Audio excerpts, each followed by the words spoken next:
Amis de la mer et du poisson, bienvenue sur Gaming Highway. Nous sommes de retour pour la 19e vidéo consacrée à École Dauphin. Dernière partie de ce chapitre 3, Hanging Waters. Voilà.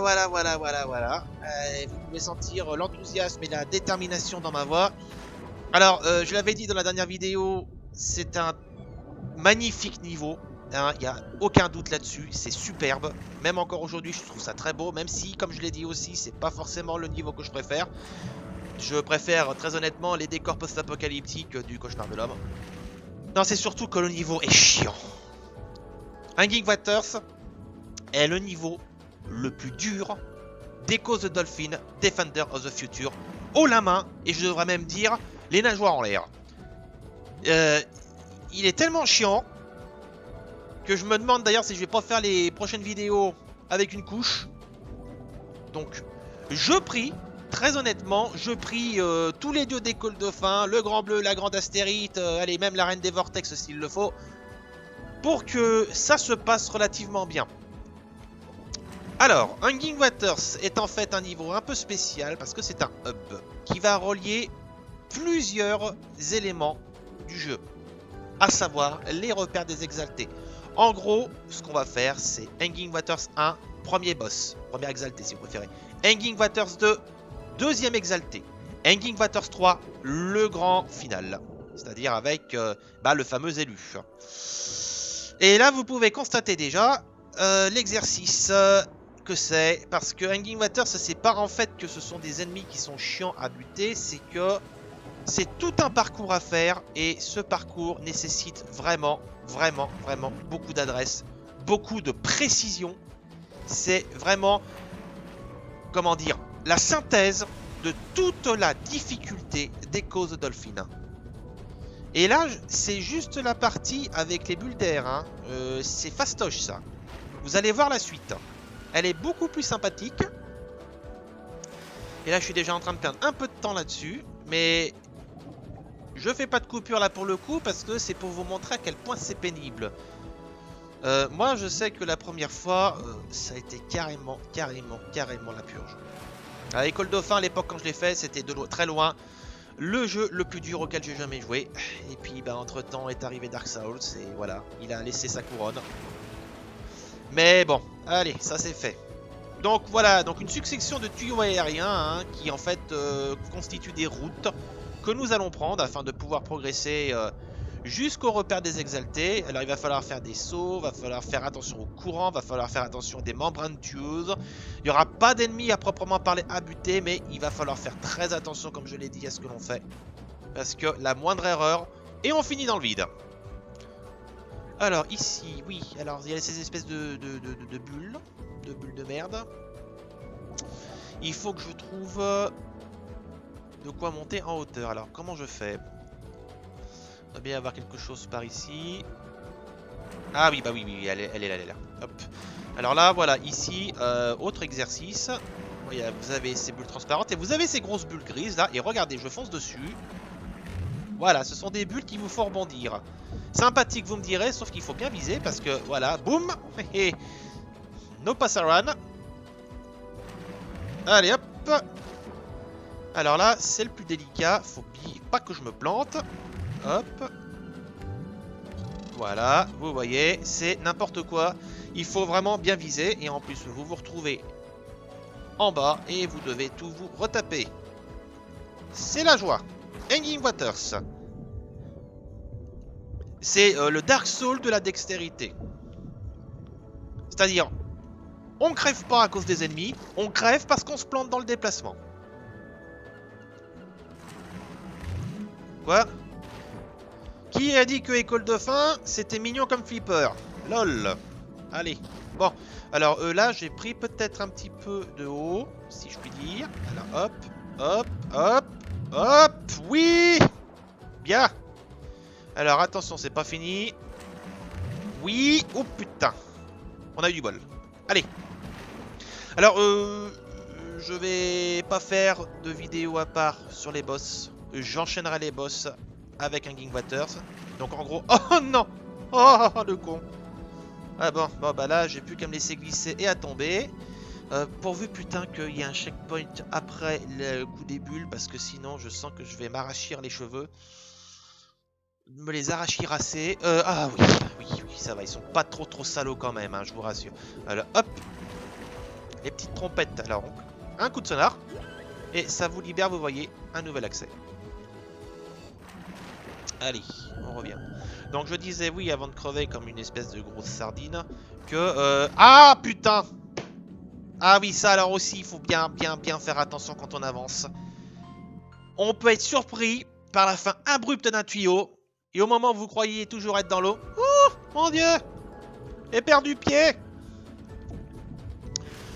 Alors, oh putain, mais le truc qui disparaît au moment où je saute dessus! Oh, oh, oh, oh les souvenirs qui remontent! Oh maman! Oh, maman! Ah, bon! Allez, on se concentre. Donc oui, je vais pas faire en fait une vidéo à part pour les boss parce que les combats de boss sont relativement rapides. Donc ce que je ferai effectivement, c'est que je ferai un King Batters plus boss, un King Batters plus boss, un King Batters plus boss, voilà. 2 parties en une seule vidéo, comme je l'avais fait auparavant si vous vous souvenez, avec l'avant-dernier niveau du cauchemar de l'homme et la machine infernale. Voilà, alors oui, alors Carrefour, donc oui, non, on passe à gauche parce qu'à droite là, comme on voit, le courant vient vers nous. Là, il part par là-bas. Un niveau hommage à, je l'avais dit aussi, à Tidus of Time, le splendide, mythique, tout ce que vous voulez, Tidus of Time. Le Echo 2 sur Mega Drive, exceptionnel, magnifique, tout ce que vous voulez. Où effectivement dans le futur il y avait non pas un, j'avais dit un niveau, mais 2 niveaux qui se passent effectivement dans des tubes, suspendus dans les airs. C'est là, je crois. Oui, j'ai raté un Vitalite, je crois, enfin c'est pas grave. Donc voilà, c'est un bel hommage, hein, parce que bon, c'est Defender of the Future, comme je l'ai dit, et pas de la même équipe. Mais voilà, c'est bien bon de rendre à César ce qui appartient à César. Alors là, pareil, il faut faire très attention quand vous sautez. Quand vous sautez vers le... Non, bon là, je me suis chié. Quand vous sautez d'un tuyau vers un autre, vers le bas, là, la subtilité aussi, dont on ne se rend pas compte toujours au début, c'est qu'il faut éviter de plonger à pic. C'est-à-dire vraiment le museau vers le bas. Parce que si vous faites ça, bah vous allez tout simplement passer à travers le tuyau. Parce que vous allez percer, entre guillemets, le trou d'air.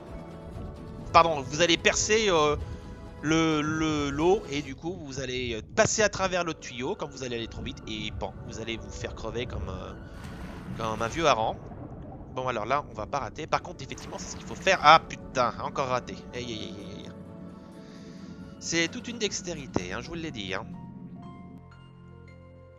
D'autant plus qu'à partir de cet instant, à l'exception des boss, on va pas forcément retrouver des ennemis qu'on va pouvoir buter directement.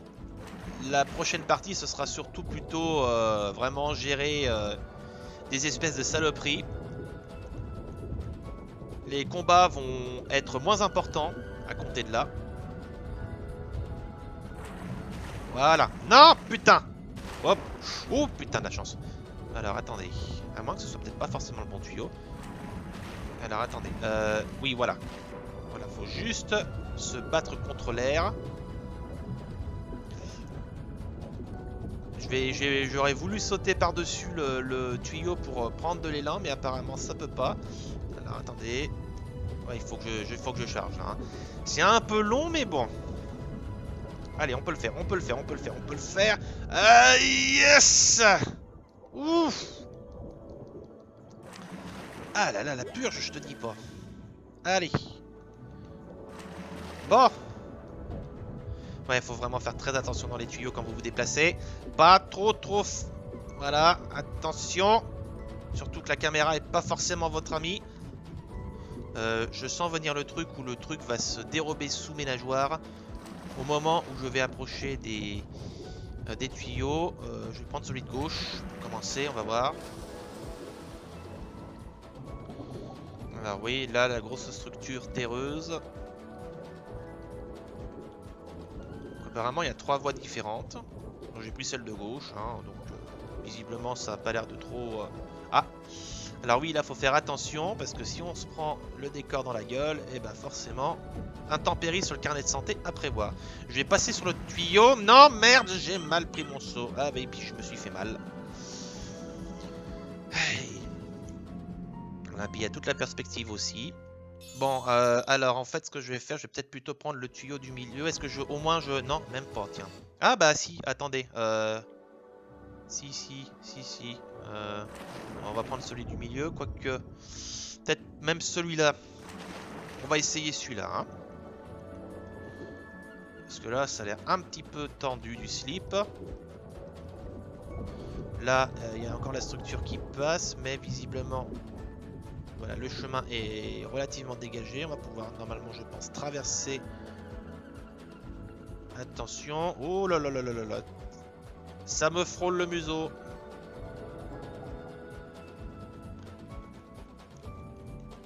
Allez. Alors là, attention. On fait très attention. C'est pas le moment de me faire les petits frises, là, l'émulateur, s'il te plaît. Tiens le bon. C'est autant une purge pour moi que pour toi. Et vous voyez, c'est un petit peu le paradoxe d'École Dauphin qui se veut un jeu très zen, très paisible, très joli, très mignon, très tout plein de choses. Et à côté de ça, vous avez une difficulté qui vous donne ni plus ni moins que l'envie de bouffer du dauphin au petit déjeuner. C'est un des paradoxes. Amusant s'il en est, hein, quand on se montre... avec moi plus que complaisant vis-à-vis du jeu. Oh putain, vive les freins. Mais voilà, c'est vrai que Ico avait quand même été d'une certaine manière un trauma par sa difficulté assez épouvantable. Ça et plein d'autres choses encore sur lesquelles je reviendrai dans une vidéo que je compte faire sur la saga. Histoire un peu de remettre un peu en lumière cette saga qui est injustement repassée dans l'ombre. Et qui aujourd'hui dort dans les placards de Sega. Là il faut que j'aille en bas je pense. Hop, toc. Voilà, donc là on s'approche. Je pense qu'on arrive à l'un des premiers exaltés. Oui. Oui. Ça m'a l'air tout. Ça m'en a tout l'air là. Hein. Alors là, il y a une bulle en bas, il n'y a pas de doute. On arrive au premier boss. Oh, merde. Passé à côté là. Chier mon coup.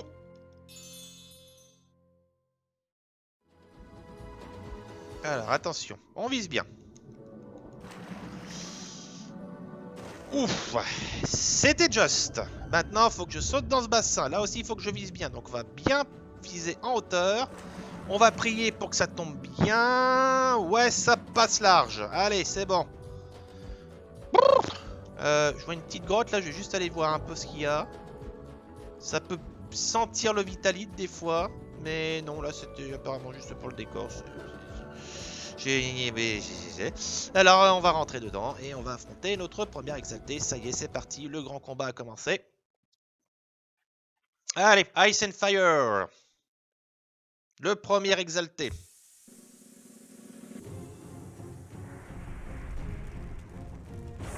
Petite présentation rapide. Hein. Donc c'est un combat dans une arène, là encore.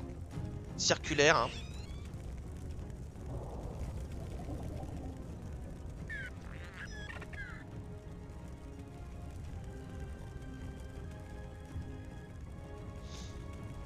Le pouvoir de l'élu, il fait référence effectivement au troisième exalté, le plus puissant. Donc, entre guillemets, un peu École Dauphin version Darkside. Hein. On le verra dans, si tout se passe bien, dans 2 vidéos. Alors, Ice and Fire, le premier exalté que vous rencontrez. Tenez, je vais aller voir le glyphe, histoire de... Ah merde, c'est le soleil. Et je sais qu'il y a un glyphe quelque part. Bon, bref, c'est pas grave. On va passer outre. Attendez, non là je peux pas le buter en plus. Vous voyez, il est déjà d'une taille beaucoup plus grosse.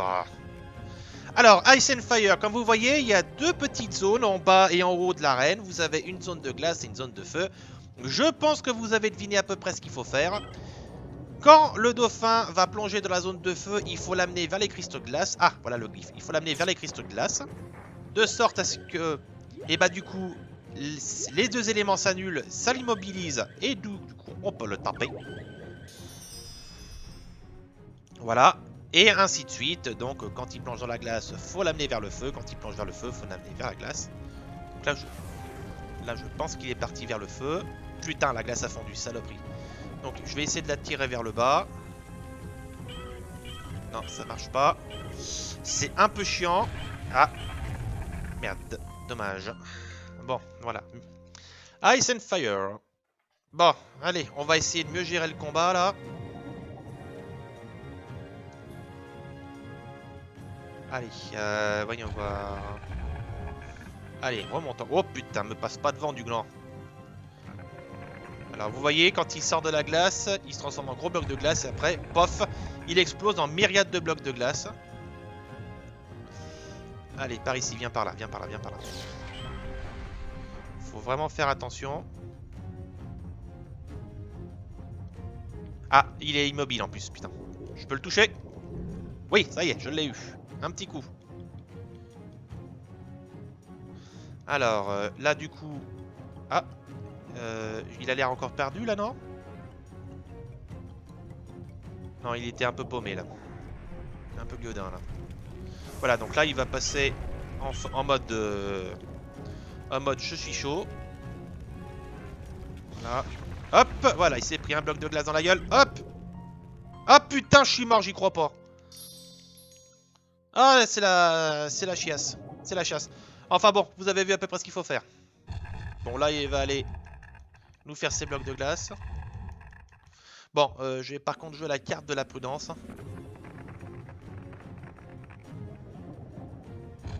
Hop. Alors, on va essayer de voir, parce qu'apparemment, s'il se prend un bloc de glace dans la gueule quand même... Hein. Oh la vache. Ah, il fait mal. Enfin, mal. Tout est relatif, mais bon. Faut quand même que j'essaie de surveiller ma vie. Là, il est un peu glitché dans le bloc de glace. Attention, il me l'envoie à la gueule, là.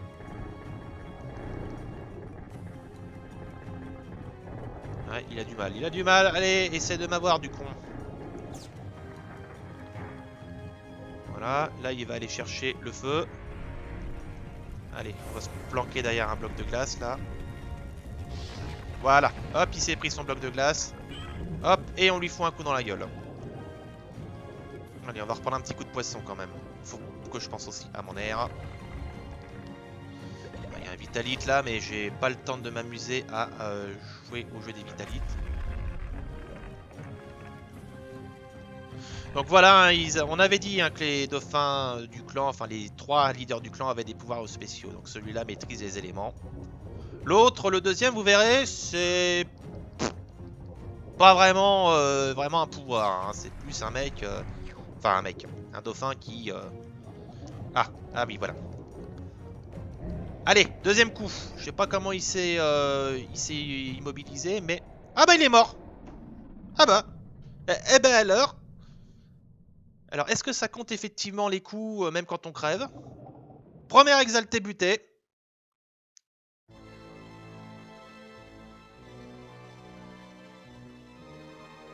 Et attention, hop, on sort.